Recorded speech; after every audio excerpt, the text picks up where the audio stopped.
aspirantes, solo 104 se presentaron a la entrevista, la cual era un requisito opcional, según había manifestado la postuladora. La siguiente etapa de trabajo para los comisionados será analizar las tachas y pruebas de descargo para determinar si esto afecta o no la honorabilidad de los señalados.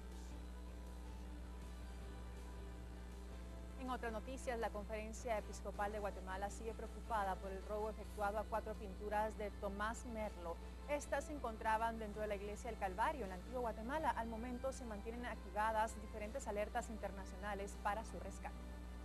Preocupados porque los lienzos invaluables de la Pasión de Cristo que inspiraban la piedad a los feligreses ha significado una agresión para la Iglesia y que revela la pobreza que existe para proteger el patrimonio. La agresión en el grado de robo a las piezas de la iglesia de los fieles es constante, se da en todas partes del mundo. Por ahora permanecen sin tener pistas de su paradero. Se sospecha que estas piezas fueron robadas por conocedores del arte. Su búsqueda se mantiene a través de Interpol, en Centroamérica y México. Las alertas también se encuentran en las aduanas del país. Se sospecha que México podría ser su principal destino. Quizás no todas las piezas tienen el mismo valor artístico, pero son de importancia igual. Por ejemplo, del año 1979 al 2006 se robaron 650 piezas de las iglesias. De esas 650, únicamente se recuperaron 274.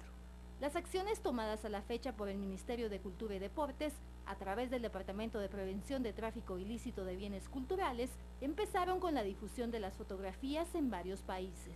A nivel internacional, pues la oficina de UNESCO en Guatemala nos solicitó a nosotros la información respectiva de los bienes culturales para trasladar esta información a la sede central de la UNESCO en París. Bueno, y el Ministerio de Educación aún no finaliza la contratación de maestros para este año. Sin embargo, la titular de la cartera de Educación aseguró que el aumento salarial del 10% para el magisterio, que podría darse a partir del próximo mes, podría ser una realidad. Vamos a ver lo que nos comenta. 1.000 millones son los que vienen a aportar directamente a los sueldos, ese 10%. Todavía el Ministerio tenemos que ver algunos otros fondos para poderlo completar. Y una nueva carrera es implementada por el Ministerio de Educación. Se trata del Currículo Nacional Base de Bachillerato en Ciencias y Letras con orientación en productividad y emprendimiento. Acá tenemos los detalles. El objetivo es preparar a los alumnos del área rural en temas de desarrollo productivo. De acuerdo a las necesidades que vaya viendo la comunidad, pueden proponer a los bachilleratos siempre y cuando cumplan con esa formación que se está exigiendo como el tronco. Del Águila explicó que con el nuevo bachillerato los estudiantes podrán prepararse y adquirir competencias para crear negocios. La nueva carrera está enfocada en estudiantes que por factores socioeconómicos han quedado fuera del sistema escolar. Las clases serán impartidas los fines de semana en sesiones presenciales y semipresenciales. Los establecimientos educativos que lo soliciten podrán implementar el bachillerato en Ciencias y Letras en productividad y emprendimiento. El Ministerio Público recibió una denuncia de un grupo de alumnos y miembros del Sindicato de Trabajadores de la Universidad de San Carlos de Guatemala acusando a sus autoridades de malgastar los fondos de la Facultad de Farmacia de esta universidad estatal. Un estudiante de la Facultad de Farmacia acudió hoy al Ministerio Público para denunciar a sus autoridades académicas porque se siente perseguido, al grado de que se ha iniciado un proceso en su contra para expulsarlo de la universidad, según él por denunciar la pérdida de 104.000 quetzales para mejoras de la facultad. Sus denuncias también ya están en la Contraloría General de Cuentas y en el Consejo Superior Universitario que analiza el tema. Las autoridades de la facultad iniciaron el proceso, indican, contra el estudiante por supuestamente tomar edificios universitarios y detonar un artefacto que afirman puso en riesgo a sus catedráticos y compañeros. Yo vengo a presentar una denuncia sobre abuso de poder, usurpación de funciones, etcétera, etcétera, y todo lo que competirá al respecto, ¿verdad? Y posteriormente también venimos a rectificar las denuncias de corrupción que hemos encontrado y trabajado durante todo el 2013, faltantes en la bodega, faltas de seguridad a los edificios, falta de higiene a un montón de cuestiones, cobros ilegales en las escuelas de vacaciones, asimismo una cierta pliego de peticiones que se presentaron a las autoridades que en ningún momento fueron resueltos, ¿verdad? Entonces, ahí sí que es una denuncia muy compleja.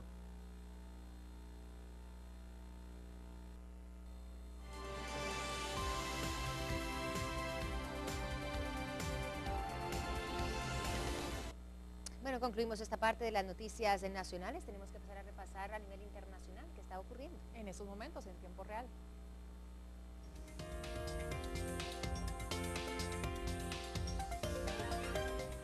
Bueno, hemos oído hablar de los narcotúneles, sí, se han encontrado varios, pero ahora las autoridades mexicanas y estadounidenses hacen este descubrimiento y se podría tratar del narcotúnel más largo entre la frontera de México y Estados Unidos, un pasaje de 146 metros para el tráfico de drogas de México a Estados Unidos. El subterráneo, el más largo de los hallados hasta ahora, conecta la ciudad de Nogales en el estado de Sonora con la ciudad norteamericana de Arizona. En su interior han descubierto un alijo de 290 kilos de marihuana y heroína. 3 personas han sido detenidas en la misma operación. Desde el 2008, 75 túneles fronterizos como este han sido desmantelados por las autoridades policiales de ambos países, pero ahora se descubre este, que es uno de los más largos, un pasaje de 146 metros que unía a Nogales al estado de Arizona en Estados Unidos. Un descubrimiento importante para las autoridades de ese país, pero también en otras partes del mundo hay información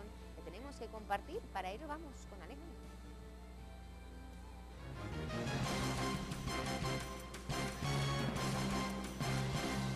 Chile enviará a Perú una nota de protesta por discordar con un mapa de la frontera entre ambos países divulgado por el gobierno del vecino país. Según el canciller Alfredo Moreno en Santiago, el mapa en el cual Perú incluye en su territorio una porción de tierra de unas 3.7 hectáreas ubicada en la frontera terrestre, la cual Santiago considera está del lado chileno, genera discrepancias de nuevo entre ambos países.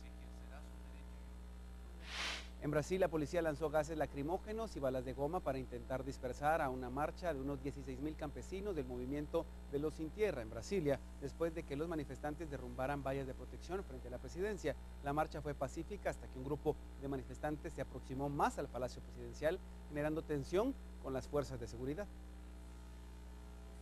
La celebración de una segunda vuelta electoral ocupa la atención en el panorama político de Costa Rica, que se alista en medio de un ambiente de expectación para esos nuevos comicios el 6 de abril. Por segunda vez en la historia de esa nación, los más de 3 millones de electores tendrán que repetir las votaciones debido a que ninguno de los principales candidatos llegó al 40% de las papeletas para ganar la presidencia. Luis Guillermo Solís del Partido Acción Ciudadana y Johnny Araya de Liberación Nacional son los candidatos a la presidencia que se disputarán la preferencia de los votantes en esa segunda ronda electoral, que podría estar marcada por el abstencionismo. Además, son las 6:57, vamos con las chicas. Por acá vamos a hablar del deporte nacional, y es que la raqueta 1 de nuestro país, Christopher Díaz, avanzó a los cuartos de final del Abierto Internacional que se realiza en nuestro país. Además, también dio inicio al concurso internacional de salto.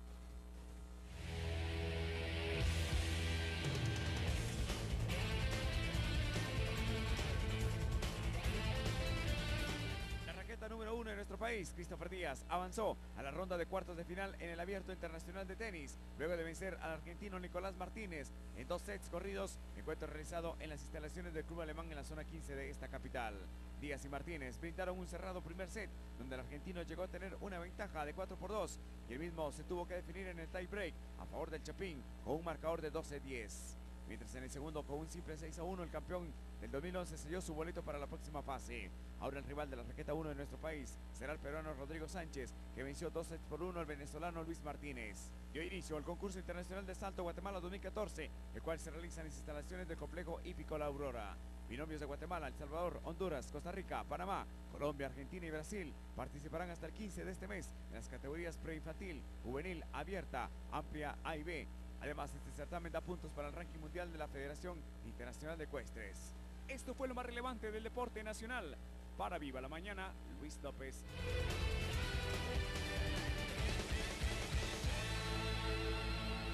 Ya más adelante tendremos la información deportiva, pero internacional, lo que está sucediendo en el mundo. Bien, anunciábamos, Anitza, y hablábamos de las protestas, las manifestaciones que se llevaban a cabo ayer en Venezuela, que dejan un saldo muy trágico. Vamos a analizar este tema.